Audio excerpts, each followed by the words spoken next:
আরজিকর ঘটনার বিচারের দাবিতে মন্ত্রী অরূপ রায়ের নেতৃত্বে রবিবার সর্বস্তরের মানুষকে নিয়ে মিছিল হল হাওড়ায়। সিবিআই যাতে দ্রুততার সঙ্গে তিলোত্তমা হত্যাকাণ্ডের তদন্ত নিষ্পত্তি করে এবং প্রকৃত অপরাধীকে দৃষ্টান্তমূলক শাস্তি দেয়, এই দাবিকে সামনে রেখে রবিবার সকালে হাওড়ার এক মিছিলের আয়োজন করা হয়। ওই মিছিলে সমাজের বিভিন্ন স্তরের বিশিষ্ট ব্যক্তিবর্গ উপস্থিত ছিলেন।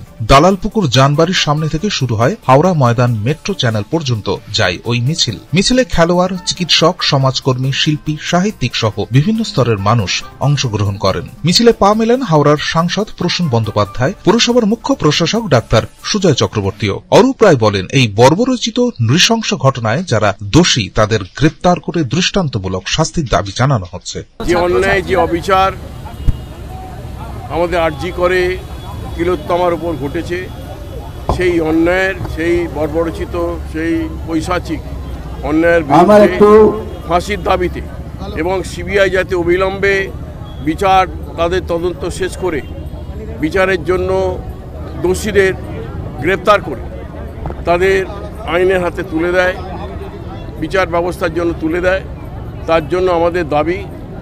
হাওড়া থেকে আইভি আদকের রিপোর্ট, পূবের কলম ডিজিটাল।